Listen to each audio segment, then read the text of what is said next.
Daily. Taste the Daily. సంక్రాంతికి వస్తున్నాం cinema success తో జోష్ మీద ఉన్న విక్టరీ వెంకటేష్ తన నెక్స్ట్ సినిమాను త్రివిక్రమ్ శ్రీనివాస్ డైరెక్షన్ లో చేయబోతున్న సంగతి తెలిసిందే. గతంలో వెంకీ కెరీర్ లో సూపర్ హిట్ సినిమాలైన నువ్వు నాకు నచ్చావు, మల్లీశ్వరులకు త్రివిక్రమ్ మాటల రచయితగా పనిచేశాడు. దీంతో ఎప్పటి నుండో సెట్ కావాల్సిన ఈ కాంబో అనేక వాయిదాల అనంతరం ఇప్పుడు లాక్ అయింది. ఈ కాంబోలో సినిమా రావాలనుకున్న ఫ్యాన్స్ కోరిక నెరవేరింది. Out and out family emotions తో పాటు త్రివిక్రమ్ స్టైల్ ఆఫ్ కామెడీ పంచులతో సాగే కథనాలతో ఈ సినిమా తెరకెక్కబోతున్నట్టు తెలుస్తోంది. కాగా ఈ సినిమా రెగ్యులర్ షూటింగ్ ను డిసెంబర్ 15 నుండి మొదలు పెట్టనున్నారు. అందుకు సంబంధించిన స్కెడ్యూల్ ప్లాన్ చేసి వర్క్స్ కూడా మొదలు పెట్టారు. షూటింగ్ స్టార్ట్ చేసి ఒకేసారి లాంగ్ స్కెడ్యూల్లో మేజర్ పోర్షన్ ఫినిష్ చేయాలని ప్లాన్ చేశారు. ఈ స్కెడ్యూళ్లలో సినిమాలో వచ్చే కీలక సన్నివేశాలను షూట్ చేయబోతున్నాడు త్రివిక్రమ్.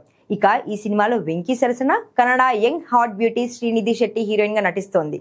హారిక హాసిని బ్యానర్ పై సూర్యదేవర చిన్నబాబు నిర్మిస్తున్న ఈ సినిమాకు వెంకటరమణ కేర్ ఆఫ్ ఆనంద నిలయంతో పాటు అలివేలు వెంకటరత్నం అనే టైటిల్స్ పరిశీలిస్తున్నారట మేకర్స్.